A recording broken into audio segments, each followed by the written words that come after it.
नमस्कार बंधुगण मु पवित्र आपण मानक स्वागत करुच्ची माई चैनल पवित्र भक्ति को। बंधुगण सबु मनीष चाहती जे से अमर हो जावाई, किंतु वास्तविक यह कौन संभव? हाँ आज्ञा, यह निश्चित भाव संभव। आज मु ये वीडियो माध्यम रे आपण मानकु एमिति एक मंत्र प्रदान करी जहाकू आपण जप कले निश्चित भाव अमरत्व लाभ करिपारिबे। यह 100% ग्यारंटी। जदि यह फलप्रद न हुए निश्चय मु आपण को ग्यारंटी दूची, जदि यह फलप्रद न हुए मो चैनल को अनसब्सक्राइब करदेवे। तो बंधुगण तो मनीष साधारण भाव 120 किंबा 160 यही भली 60 वर्ष 80 वर्ष एमती बंची थाए। प्रायतः लोक अकाल मृत्यु भी मृत्युवरण करथांती एवं बहुत कम लोक जे कि छोट बलू मरथांती एवं अनेक लोक जो माने कि धर्म करिथांती, धर्म अवलंबी होइथांती, सेही लोक ही केवल अधिक दिन बंची थाए। मनुष्यर जदि प्रत्येक मनुष्यर 120 वर्ष है ता आयुष्य 120 वर्ष होइतिले से जेतेबेले मर्त्यपुर रे जन्म ग्रहण करे ता पाप पुण्य को नहीं ता आयुष बढ़ी थाए बा कमी थाए। सपोज गोटे मनुष्य 120 वर्ष नहीं मर्त्यपुर रे जन्म ग्रहण कला, तो से यदि सत्कर्म करिवो, सत बाटर चलिवो, अन्याय सहिबनी, अन्याय करिवनी, तो सही लोक ही अधिक दिन बंची थाए एवं ताकू भगवान जल्दी मारंती नहीं। सही लोक को भगवान जल्दी मारती जहाकू प्रत्येक लोक देखिले डरी थांती।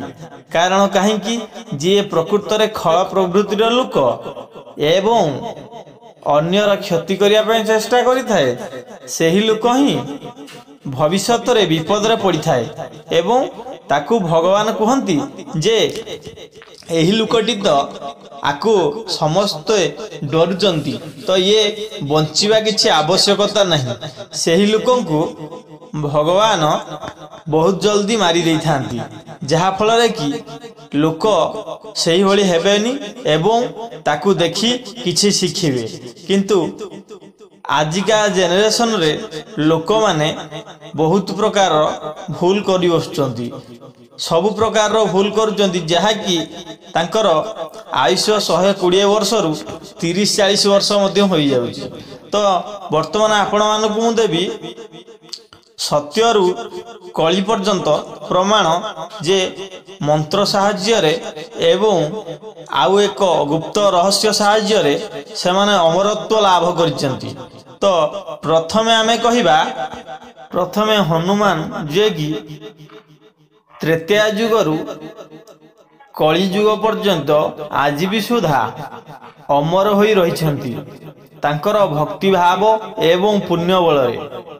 तो आपण माने गीता पढ़िथिबे, भागवत पढ़िथिबे, सबुथिरे उल्लेख अछि जे महावीर हनुमान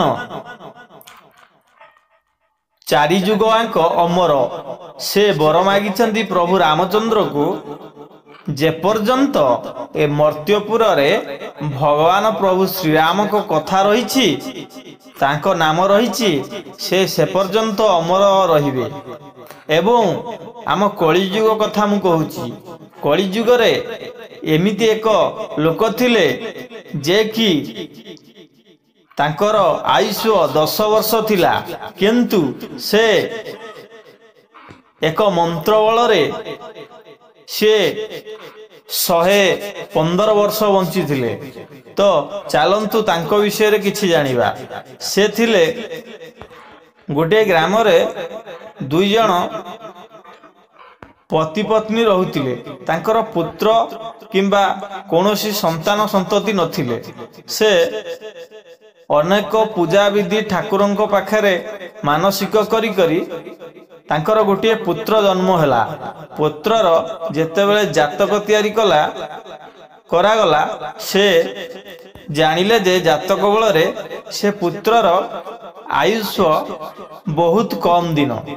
तो सेतेबेले से पिलाटीर माँ बापा बहुत मन दुख करथिले एवं से भगवान ब्रह्मा को तपस्या करथिले। तपस्या करिवा फलरे दिने स्वर्गरु नारद महर्षि आसी तांको पाखरे पहुँचिले, तांको प्रणाम कले से एवं नारद महर्षि पचारे तांको तमे काहेकि भगवान को डाकुच। तो सेतेबेले से कहले मु 12 उषा 13 व्रत करी गोटे पुओ पाइथिली किंतु तार आयुष्य मात्र 10 वर्ष। तो केमिति मो पुओर अमर हो जीव सही वर से दियंतु। तो सेतेबेले नारद महर्षि कहले अमरत्वर किछि बर नाही किंतु ता आयुष्य को दीर्घायु करी हबो एमिति उपाय अछि। तो सेतेबेले हाथ जोड़ी नारद महर्षि को पचारिले एवं नारद महर्षि तांको सठिक भाव में बुझाई कहले जे आपण जेते पुत्र जेते जेमति कि ऋषि मुनि ऋषि एवं साधु संत गुरुजन लोकंकु आपणक पुओ को प्रत्येक दिन तांको प्रणाम करिया पय कहंतु, जहा फल रे कि तांकर आयुष्य वृद्धि हबो। तो सही दिन ठारू तांको नारद महर्षि आज्ञा मानी तांको पुओ को प्रत्येक दिन जेकोसी मुनि ऋषि एवं साधु संत गुरुजन पाखरे प्रणाम करेले एवं समस्ते यशस्वी भव आयुष्मान भव एमिति कहले, जहा फल रे कि से जेते जो 10 वर्ष रे से मृत्युवरण करिथांते तांको आयुष दीर्घायु हो गला। सेही दिन ठारू तो गोटे कथा रही आसीची जे भगवान स्वयं केबे काहाको अमरत्व वर देई न थांती। कारण आपण माने निजे जानतु जे रावण एते पराक्रमी एते ज्ञानवान थिले, से ब्रह्मा को प्रसन्न करथिले। सेही तांको ठारू कोन आम मानव जाति श्रेष्ठ कि ने से ब्रह्मा को जेउ भली तप करी रावण वर प्राप्त करथिला आमे सेही करि परिबा कि करि परिबा नाही।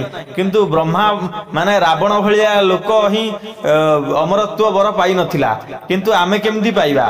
तो पाइबाटा गोटे सठिक तरीका है जदि आमे समस्त प्रत्येक दिन प्रत्येक गुरुजन को एवं साधु संत मान को प्रणाम करवा, से जो आशीर्वाद देवे से आशीर्वाद फल ही जेहेतु सकल घटे नारायण विजय करिसेंती से आशीर्वाद बल ही आमे माने दीर्घायु हो परिबा। एवं से जो दीर्घायु जनक थिले तांको ना किए आपण कलिजुगर लोक प्रमाण खोजिबे तो तांको ना हला स्वामी विवेकानंद। आपण माने निश्चय भाव में जानिथिबे, आ जदि न जानिथिबे आप इंटरनेट रे सर्च करी देखंतु।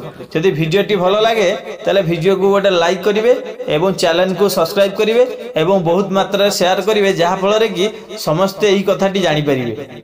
जय जगन्नाथ।